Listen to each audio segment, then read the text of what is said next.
Welcome to Biosphere tutorial.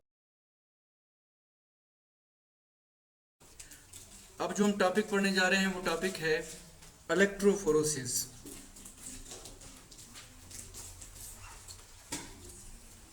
Electrophoresis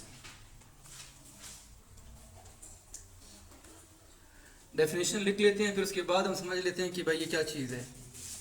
the separation of charge molecule, charge को मिटा दें, the separation of molecules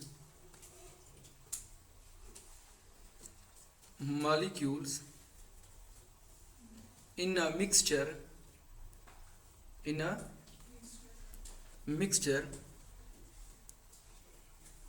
under the influence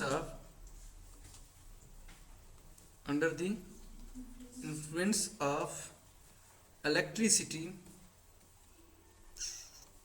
is called electrophoresis.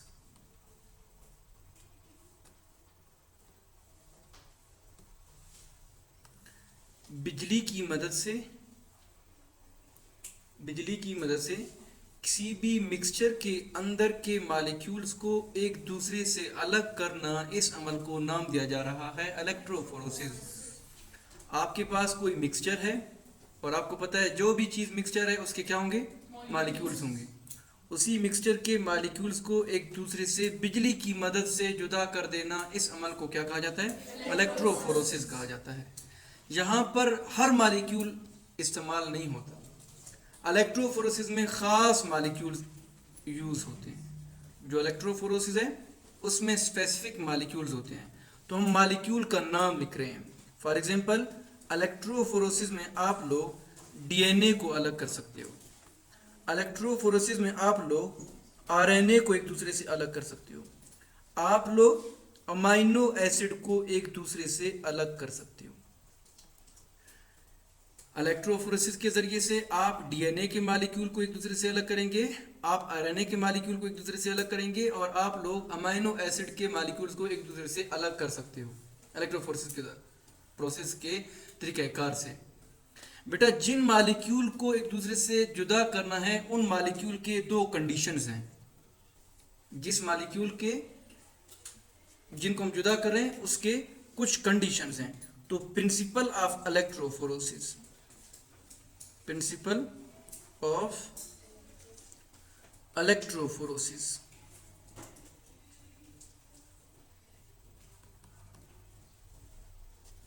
Principle of electrophoresis के जो molecule आप जुदा कर रहे हैं उनके कुछ कंडीशंस होते हैं, उनके कुछ शराइत होते हैं।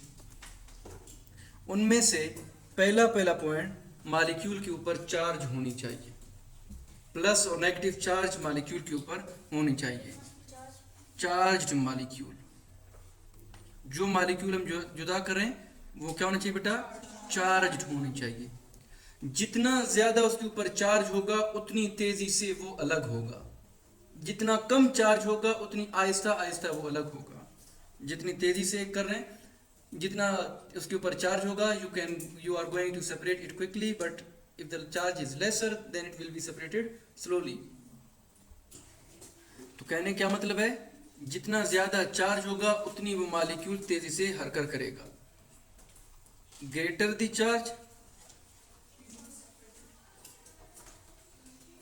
Charge faster it moves. दूसरे नंबर पर जाहिर बात है जिस मॉलिक्यूल को हम ले रहे हैं उस मॉलिक्यूल का कोई साइज होगा। अगर साइज है तो इसका मतलब मॉलिक्यूल का कोई वजन होगा, वेट ऑफ द मॉलिक्यूल। दूसरा प्रिंसिपल क्या होगा, वेट ऑफ मॉलिक्यूल को, जो मॉलिक्यूल आप जुदा कर रहे हैं उसका वेट उल्टा है इसमें। ग्रेटर द वेट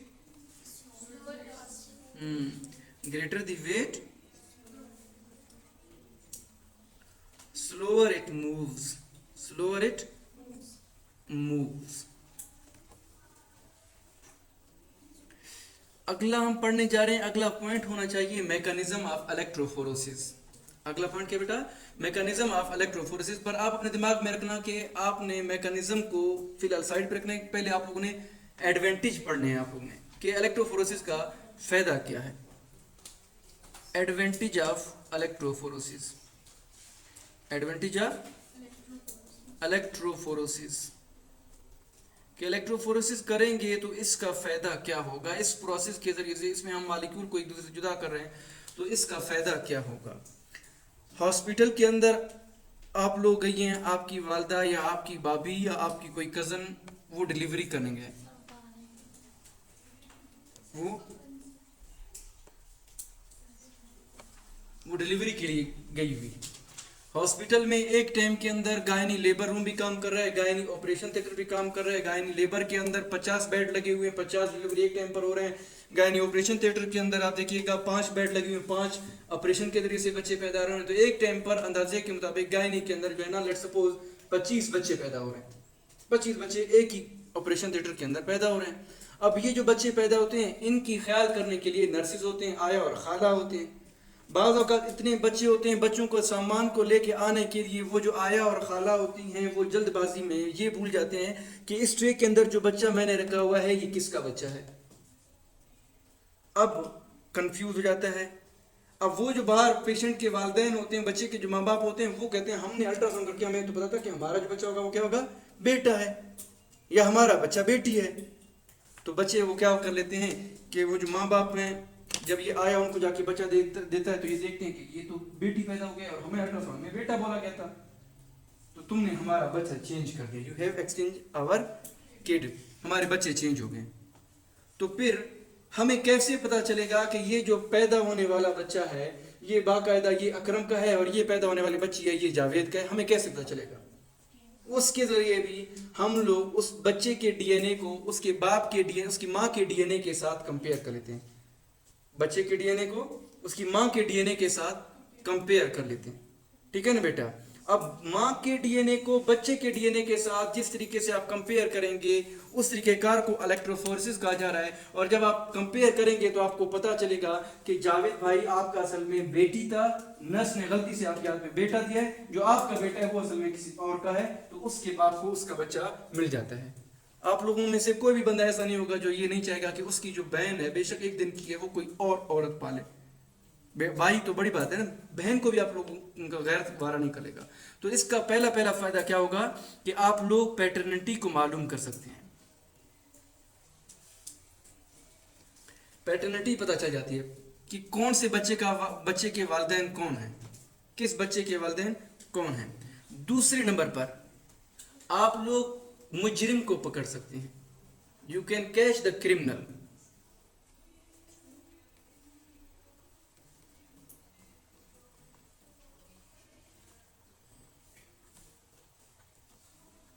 आप मुजरिम को पकड़ सकते हैं। फॉर एग्जाम्पल एक वाकया हुआ था ज़ैनब मर्डर केस।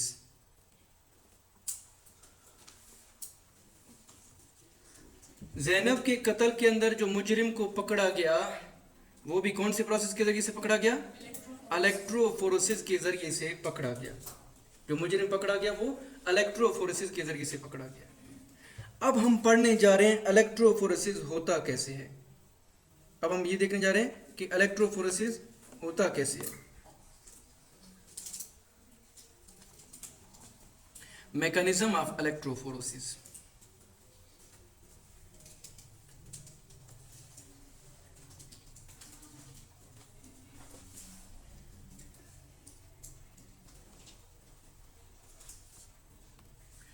बेटा ज़ैनब एक छोटी सी बच्ची थी कसूर के अंदर, जिसको इमरान नाम के एक मुजरिम ने उसके साथ बदफेली किया और बदफेली करने के बाद 2 दिन तक लगातार बदफेली करने के बाद इसको गला दबा के मार के कचरे के ढेर में फेंक दिया। ज़ैनब की उम्र 6 साल थी। 6 साल की बच्ची के साथ इमरान नाम के एक शख्स ने बदफेली किया और 2 दिन तक, और इसके बाद इसका गला घोट के इसको मार के कचरे के ढेर में फेंक दिया, जिसकी वजह से जब इसकी लाश वर्षा को मिला, और बदबख्ती देखिएगा कि इस बच्ची के माँ बाप हज पे गए हुए थे और ये अपनी खाला के साथ अपने छोटे भाई के साथ खाला के घर रह रही थी। इसकी माँ और इसका बाप हज पे गए हुए थे। तो क्या हुआ कि इमरान जो मुजरिम था, उस मुजरिम को लेट्स सपोज हम देखते हैं कैसे पकड़ा गया। लेट्स सपोज हम लोग देखते हैं कि कैसे पकड़ा गया। जहां पर जैनब की लाश पड़ी हुई थी, पुलिस ने जब छापा मारा कचरे के ढेर के ऊपर, तो जैनब के लाश को पुलिस ने अपने कब्जे में ले लिया और जैनब की लाश को इन्होंने हॉस्पिटल में पहुंचा दिया। जैनब के कपड़ों को जब चेक किया गया तो जैनब के कपड़ों के ऊपर खून के धब्बे थे, जैनब के कपड़ों के ऊपर बाल थे, जैनब के नाखूनों के अंदर, छोटी सी बच्ची थी, नाखूनों के अंदर किसी जानदार के, किसी इंसान की एपिथेलियम यानी उसके खाल मौजूद था। Whenever I am going to बेटा, तो जैनब के नाखूनों के अंदर, लेट सपोज ये जैनब के नाखूनों के अंदर उस मुजरिम के एपिथेलियम का एक छोटा सा टुकड़ा था। एपिथेलियम, जी बेटा, इट इज अ टिश्यू। इंसानों के टिश्यू जो 4 टाइप के होते हैं। पहला जो टिश्यू होता है उसे कहा जाता है एपिथेलियल टिश्यू, दूसरा कनेक्टिव टिश्यू, तीसरा कहा जाता है मस्कुलर टिश्यू, चौथा कहा जाता है नर्वस टिश्यू। तो उस बंदे के हाथ में क्या आया, उस जैनब की नाखूनों के अंदर क्या था, एपिथेलियम टिश्यू का एक छोटा सा टुकड़ा था। फोरेंसिक टीम ने क्या कर दिया, इस एपिथेलियम टिश्यू को ले लिया, इस एपिथेलियम टिश्यू को ले लिया और इससे एक सेल को सेपरेट करके अलग कर दिया। एक सेल को सेपरेट करके अलग कर दिया। ये सेल है और ये उसी सेल के अंदर न्यूक्लियस है। मजीद तरीक़ाकार करते हुए इस सेल के अंदर डीएनए मौजूद होता है। क्रोमोसोम और क्रोमोसोम के ऊपर क्या होता है बेटा, डीएनए मौजूद होता है। मैं एक खूबसूरत डीएनए बनाऊं, ये तो ऐसा डीएनए जैसे परिंदा उड़ रहा हो, ठीक है ना भाई। तो ये लेट्स सपोज एक डीएनए बना हुआ है। पुलिस ने क्या कर दिया, पुलिस ने, फोरेंसिक टीम ने क्या कर दिया, उस एपिथेलियम से मौजूद जो सेल है उसका डीएनए हासिल कर लिया और फिर इस डीएनए को एक खास टेस्ट ट्यूब के अंदर डाल दिया।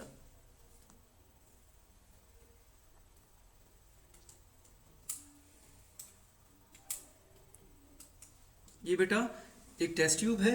उस डीएनए को उठाया, इस डीएनए को उठाया और इस डीएनए को उठा के यहां पे लेके आके इस टेस्ट ट्यूब के अंदर डाल दिया। तो आप देख रहे हैं वही डीएनए है, अब वही डीएनए इस टेस्ट ट्यूब के अंदर डाल दिया गया है। डीएनए का टुकड़ा उठा के उसको टेस्ट ट्यूब के अंदर डाल दिया। अब तक डीएनए का मॉलिक्यूल बहुत बड़ा है, डीएनए का मॉलिक्यूल काफी बड़ा है साइज में। इस मॉलिक्यूल के छोटे छोटे टुकड़े बनाने के लिए इस डीएनए के मॉलिक्यूल के अंदर एक खास टाइप का एंजाइम छोड़ दिया गया। तो हम टेस्ट ट्यूब के अंदर इस डीएनए के मॉलिक्यूल को तोड़ने के लिए एक खास टाइप का एंजाइम डाल देते हैं। इस एंजाइम का नाम होगा एंडोन्यूक्लिएसिस। एंडोन्यूक्लिएसिस बायोलॉजिकल सीजर इन्हें कहा जाता है। 10th क्लास में आप लोगों ने ट्रांसक्रिप्शन, ट्रांसलेशन या रेप्लिकेशन के अंदर आप लोगों ने इसके बारे में कहीं पे सुना होगा। जिसकी वजह से क्या हुआ, ये जो डीएनए के मॉलिक्यूल हैं उसकी वजह से क्या हुआ कि इस डीएनए के मॉलिक्यूल के कई छोटे छोटे टुकड़े हो गए। इस डीएनए के मॉलिक्यूल के कई छोटे छोटे टुकड़े हुए। तो वही डीएनए के मॉलिक्यूल हैं। अब आप लोग देखिएगा एंडोन्यूक्लियसिस की वजह से क्या हुआ कि इस डीएनए के मॉलिक्यूल के कई छोटे छोटे टुकड़े हुए। तो ये एक टुकड़ा है कट के अलग हो गया, ये एक टुकड़ा है अलग हो गया। तो डीएनए के मॉलिक्यूल के कई छोटे छोटे टुकड़े हो गए हैं जो इस टेस्ट ट्यूब के अंदर डाल दिए। तो पहले जो डीएनए था, अब उस डीएनए के काफी सारे छोटे छोटे टुकड़े हैं जो इस टेस्ट ट्यूब के अंदर बेटा मौजूद हैं। पहले मुकम्मल डीएनए था, अब उस डीएनए क्या हो गए, कई छोटे छोटे टुकड़े हो गए। अब अगला लम्हा क्या है कि इस टेस्ट ट्यूब को एक खास मशीन में डालना है जिसे कहा जाता है इलेक्ट्रोफोरेसिस। जिसे क्या कहा जा रहा है बेटा, इलेक्ट्रोफोरेसिस मशीन कहा जा रहा है। अब सवाल ये बनता है इलेक्ट्रोफोरेसिस मशीन में होता क्या है। अब हम अगला लेवल पढ़ने जा रहे हैं, इलेक्ट्रोफोरेसिस मशीन होता कैसा है या क्या होता है। इलेक्ट्रोफोरेसिस मशीन को जब आप देखेंगे तो वो एक ट्रे की तरह होता है। यहां तक लिखा हुआ है आप लोगों ने? ये गुड़िया बात कर लो। तो अगला हम पढ़ने जा रहे हैं, इलेक्ट्रोफोरेसिस मशीन के बारे में पढ़ने जा रहे हैं।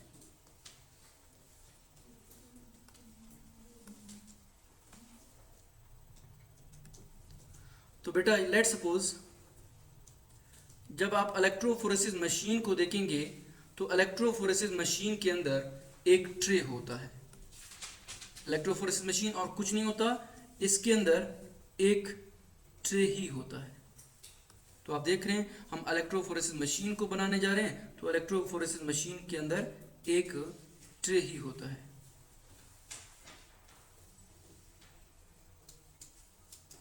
तो हमने एक मशीन बनाया जो एक ट्रे की तरह है। ट्रे तो देखा है ना कभी? पक्का देखा है, जिसके अंदर मेरे ख्याल से पत्थर डाले जाते हैं, चाय की कप और क्या ड्राई फ्रूट वगैरह रख दिए जाते हैं, चावल रख दी जाती है, वो लंबा सा प्लेट तो छोटा सा होता है। तो ये ट्रे होता है। हमने इस ट्रे के अंदर एक खास सॉल्यूशन डाला हुआ होता है, एक खास केमिकल डाला होता है।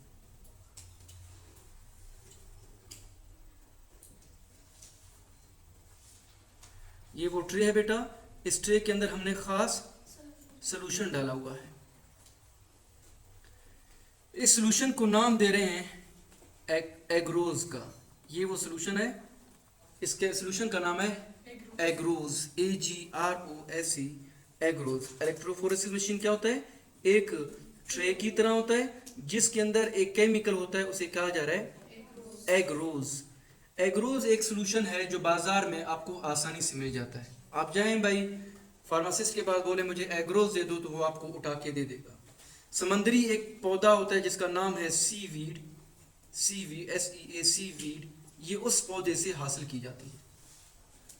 तो इलेक्ट्रोफोरेसिस मशीन के अंदर एक ट्रे होती है, उस ट्रे के अंदर आप लोगों ने क्या चीज डाला हुआ है? एग्रोज को निचोड़ के डाला हुआ है, प्लास्टिक से निकाल के इसके अंदर डाला हुआ है। और मजे की बात ये होती है कि ये जो इलेक्ट्रोफोरेसिस मशीन है, इसके दोनों साइड पर दो रॉड लगे हुए हैं, बिजली के जो इलेक्ट्रोड लगे हुए हैं। तो एक इलेक्ट्रोड यहां पर लगा हुआ है, शाबाश, ये कौन थी? माशाल्लाह, इसको तो आता है केमिस्ट्री फिजिक्स। कौन सा सही है?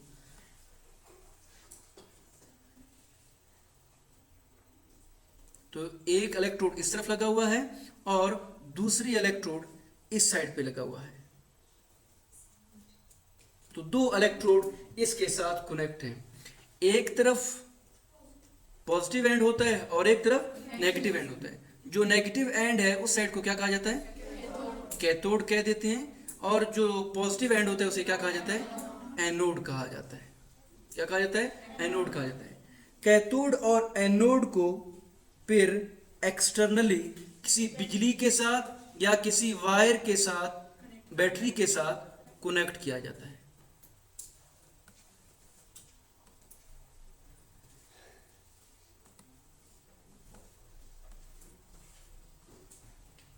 तो इनको क्या किया गया बेटा? कनेक्ट कर दिया गया, दोनों को जोड़ के मिला दिया गया है। बस इलेक्ट्रोफोरेसिस मशीन ये है। इलेक्ट्रोफोरेसिस मशीन क्या होता है भाई? एक ट्रे होता है जिसके अंदर एग्रोज नाम की केमिकल सॉल्यूशन को भरा जाता है, जिसके दो साइड पर इलेक्ट्रोड्स होते हैं। एक को कैथोड कहा जाता है और एक को एनोड कहा जाता है। और कोई भी खास चीज नहीं है, ये है प्रिंसिपल, यानी आपकी मशीन का मैकेनिज्म के इसके कौन कौन से पार्ट हैं। आपकी मशीन के पार्ट सिर्फ दो पार्ट हैं, एग्रोज है, ट्रे है और एक्सटर्नल बैटरी का सर्किट है। खत्म हो गया। अब हमने देखना है कि ये मशीन उस मुजरिम को पकड़ने में हमारा मदद कैसे करता है।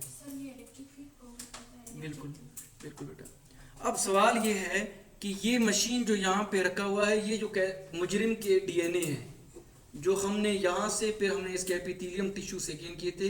अब हम ये देखते हैं कि ये मुजरिम को पकड़ने में हमें कैसे मदद कर रहा होता है।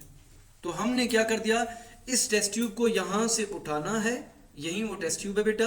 इस टेस्ट ट्यूब को यहाँ पे उठाना है और इस टेस्ट ट्यूब के अंदर जो भी मटेरियल है उस तमाम के तमाम मटेरियल को हमने उस ट्रे के अंदर डालना है। तो हमने उसके मटेरियल के तमाम चीज़ों क्या कर दिया, उस ट्रे के अंदर डाल दिया। तो आप देख रहे हैं वो जो टेस्ट ट्यूब था उसके अंदर की चीज़ों को उठा के हमने इसके अंदर डाल दिया है। 9th या 10th क्लास में आप लोगों ने पढ़ा है कि जो डीएनए होता है एक्चुअली वो 3 मॉलिक्यूल से बना हुआ होता है। उसके अंदर पेंटोज शुगर होता है, नाइट्रोजन बेसिस होता है और फास्फेट ग्रुप होता है। फास्फेट ग्रुप, नाइट्रोजन बेसिस और वाह मुझे तो भूल गया, आपको याद है, जिंदाबाद। तो अगर देखिएगा जो इसके अंदर फास्फेट ग्रुप होता है PO4 फास्फेट ग्रुप, उसके ऊपर कौन सा चार्ज होता है? माइनस चार्ज होता है, जिसकी वजह से जो डीएनए के छोटे छोटे टुकड़े बने उनके ऊपर भी कौन सा चार्ज होगा? नेगेटिव चार्ज होगा। कौन सा चार्ज होगा? नेगेटिव चार्ज होगा। अब हमने उन तमाम टुकड़ों को उठा के इस ट्रे के अंदर यहाँ पर डाल दिया है। लेट्स सपोज उन टुकड़ों में से एक टुकड़ा ये है, एक टुकड़ा ये है, तो मुख्तलिफ साइज के टुकड़े थे जो हमने यहाँ पर क्या कर दिए? डाले हुए हैं, यहाँ पर हमने रखे हुए हैं। और जैसे ही हमने यहाँ पे रखा तो हम लोग इसके करंट को ऑन कर लेते हैं, इसके करंट को ऑन कर लेते हैं। इस साइड पर प्लस चार्ज है तो इस एनोड इस तरफ पर कौन सा चार्ज आएगा? सारे सारा प्लस चार्ज आ जाएगा। इस तरफ नेगेटिव चार्ज है तो इस साइड पर कौन सा चार्ज आ जाएगा? सारे सारा नेगेटिव चार्ज आ जाएगा। अब क्या होगा कि ये जो प्लस हैं उन तमाम डीएनए को जिनके ऊपर नेगेटिव चार्ज है, इस तमाम डीएनए जिनके ऊपर नेगेटिव चार्ज है उनको अट्रैक्ट कर देगा। आप देख रहे हैं ट्रे के अंदर डीएनए के जो टुकड़े हैं उनके ऊपर नेगेटिव चार्ज है, ये प्लस चार्ज अपने इर्द गिर्द एक इलेक्ट्रिक फील्ड बनाएंगे जिनकी वजह से ये क्या हो जाएंगे? अट्रैक्ट हो जाएंगे। अब जिसके ऊपर चार्ज ज्यादा है एक तो वो क्या होगा?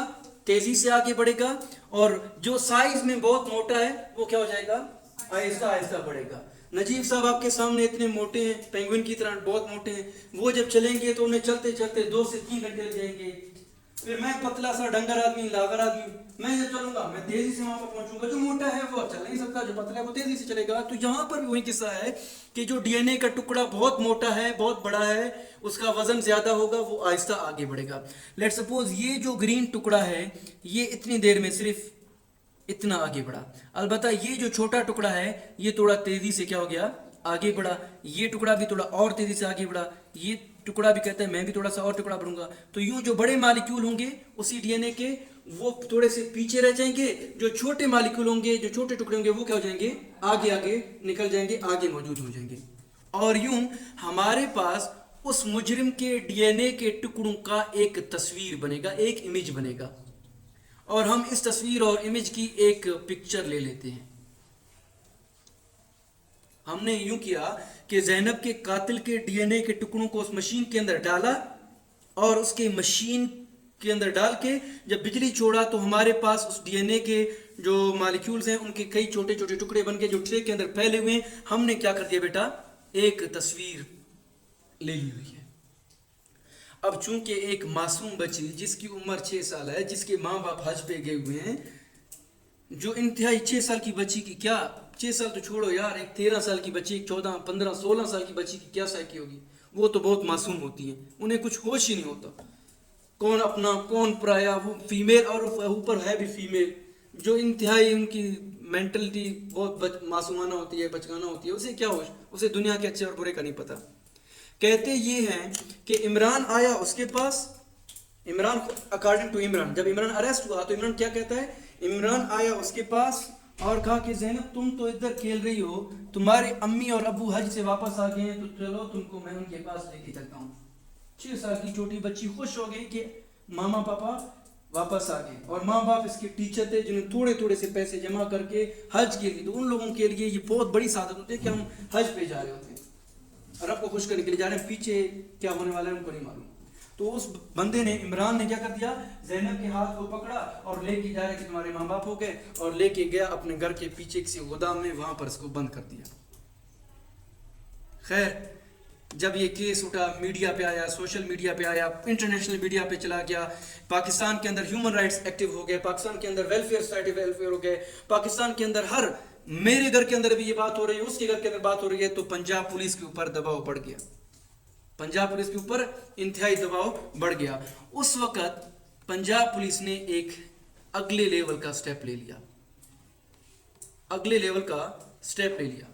क्या किया कि जो कसूर जिला है जिसके गांव के अंदर ये वाकया पेश आया, उसके अंदर 18 से लेके 60 साल के हर मर्द के डीएनए के सैंपल लिए। कसूर पुलिस ने क्या किया, उसी गांव के अंदर 18 से लेके 60 साल के हर मर्द के डीएनए के सैंपल ले लिए, और डीएनए के जब उन्होंने सैंपल ले लिए तो उसी तरह उन्होंने डीएनए के टुकड़ों को एक टेस्ट ट्यूब के अंदर डाला, उनके ऊपर एंडोन्यूक्लियस डाल दिया, एंजाइम छोड़ दिया गया, जिससे डीएनए के फ्रेगमेंट बन गए, और डीएनए के फ्रेगमेंट को जिस तरह मशीन के अंदर डाला तो हर मुजरिम के उन्होंने डीएनए की एक तस्वीर बना ली। अब जो मेरे डीएनए की तस्वीर है वो और बंदे की डीएनए की तस्वीर वैसे नहीं होगी, क्योंकि आप लोगों ने पढ़ा है हर बंदे की जो डीएनए के अंदर नाइट्रोजन बेसिस होते हैं उनकी सीक्वेंसेस क्या होती है, चेंज होती है, जिसकी वजह से एक बंदे का डीएनए दूसरे से क्या होगा, मुख्तलिफ होगा। फॉर एग्जाम्पल उन 2000 बंदों में से एक बंदा था, ये भी मैं इमरान का ये है, ये सारा ये किसका तस्वीर है, इमरान जो कातिल है, जो मुजरिम है, जो हमें बाद में पता चला कि इमरान तुम कातिल हो, हमें पहले पता नहीं था, ये अननोन पर्सन है फिलहाल। तो हमने एक बंदा है उसका नाम है साकिब, साकिब के डीएनए के तस्वीर बनाई। यूं जब इलेक्ट्रोफोरेसिस कर लिया तो लेट्स सपोज ये साकिब नाम का बंदा है, ये उसके डीएनए का सैंपल है, ये उसके डीएनए का सैंपल है।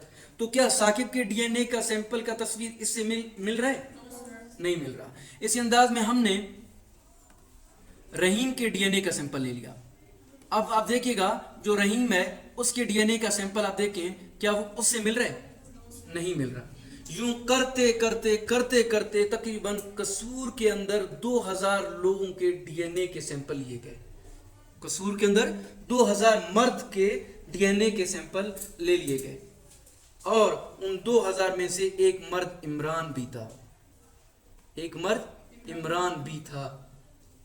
इमरान की अच्छी खासी दाढ़ी है, इमरान मस्जिद में मुअज्जिन का काम करके आज़ान देता है, इमरान रमज़ान के अंदर नात ख्वां भी है, इमरान लोगों को जाके कहता है कि चलो ये दुनिया आखिरत है, आओ तुम्हें मैं अच्छी दीन की बातें बता रहा हूँ।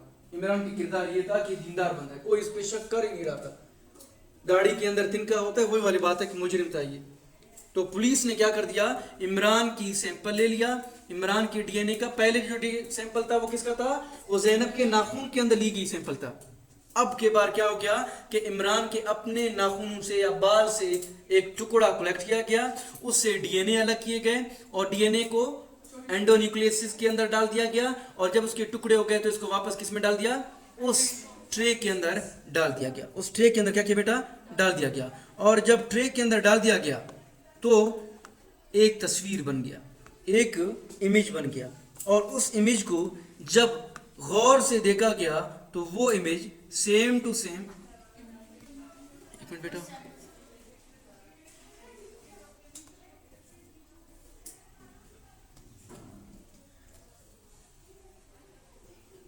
एक तस्वीर बनाए बेटा, एक तस्वीर बनाए। आप भी देख सक रही हैं कि ये जो नीचे वाला तस्वीर है ये तो सेम टू सेम ये वैसा ही तस्वीर है जो हमें उस मुजरिम के नाखून के अंदर, ज़ैनब के नाखून के अंदर हमें मिला था। तो इन्होंने इस सैंपल की बुनियाद पर इमरान को पकड़ लिया, और 3 महीने के अंदर इमरान को फांसी की सजा सुना दी गई। तो आपने क्या कर दिया।